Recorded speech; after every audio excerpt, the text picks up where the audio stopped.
Natividad is the easternmost town in the 6th district of Pangasinan. The town was once a barangay of San Nicolas, Pangasinan, and it is formerly known as Cabigan because it was inhabited by immigrants from Pitigan Abra who spoke their local dialect Bago. On December 25, 1904, Natividad was formally inaugurated as one of the towns in the east of Pangasinan.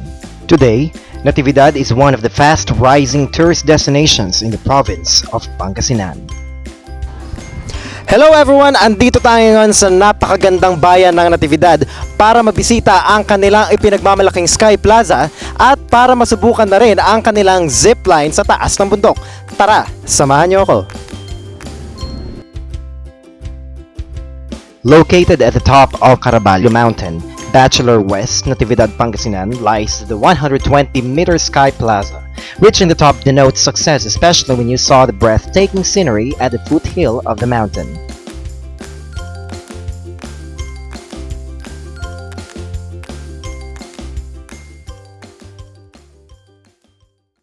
Ang may pagmamalaki po ng Natividad, kasi karaniwan po dito sa bayan natin o kaya sa other towns, yung mga plaza nila nasa ano lang siya, nasa patag lang.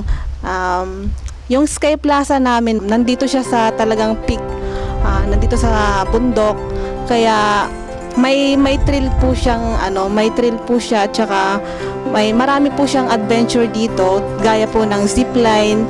Yung zipline po namin 130 meters. Karaniwan po kasing pumupunta dito yung mga other cities o kaya yung mga tourists po natin from abroad. Maliban po sa zipline, meron din po tayong function hall na pwede pong gamitin any kind of occasions po. Tulad po ng mga weddings, debut, o kaya basta any kind of occasion po. Tapos makikita din po natin yung chapel namin dito. Yung chapel po natin for donations lang sa ngayon. At saka makikita po natin dito yung Our Lady of Nativity dun po sa grotto sa taas.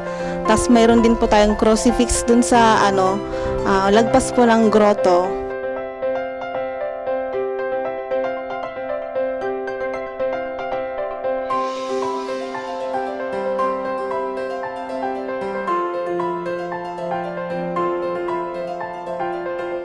Tsaka maliban po sa Sky Plaza namin dito, makikita po natin yung Maranong Falls, the waterfalls of Natividad, at tsaka yung Burayok Falls po. Hindi lang po yung mga karaniwang days po yung mga pumupunta ditong mga tao. Karaniwan po ginagawa pong retreat sites gaya po ng pagmahal na araw, ganon. Tsaka mas makikita din po natin yung view pag night time, kasi talagang makikita po natin yung mga nearby towns na nakapalibot dito sa Natividad.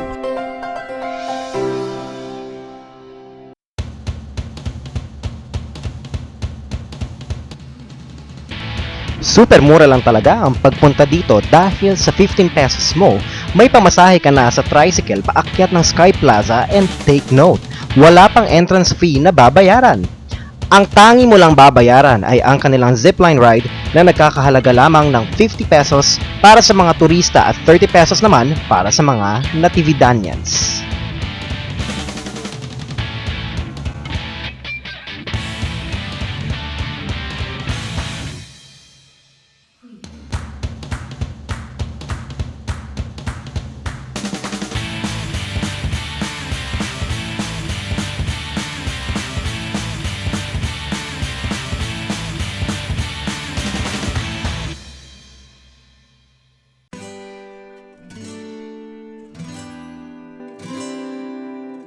Worth it talaga ang pupunta sa Sky Plaza ng Natividad dahil pagkatapos mo mag-zipline, pwedeng-pwede kang mag-basketball dahil meron din silang half basketball court na libre din sa lahat.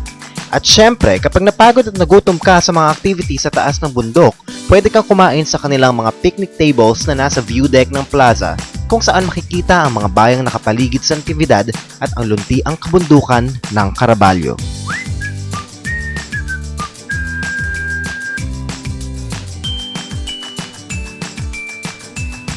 Hindi kompleto ang pagpunta mo ng Natividad kung hindi mo mapupuntahan ang pinakamalaking waterfalls ng bayan na matatagpuan mismo sa paanan ng Caraballo Mountain.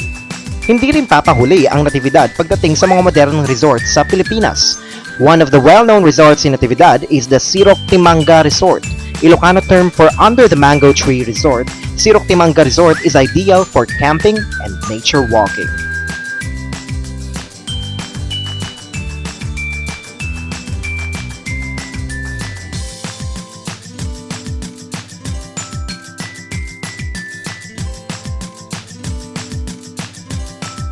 Ang nasabing resort ay pagmamay-ari ng isang retired US Navy na matatagpuan sa 10 hektaryang mango plantation sa Barangay Bachelor East.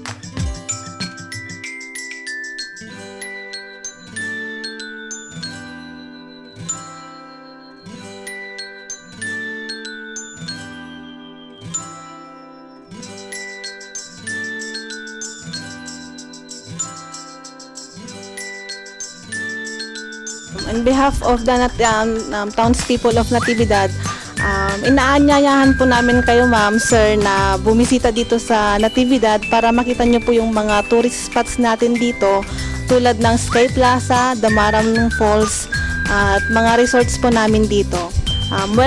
Welcome po kayo dito anytime bumisita dito sa Natividad.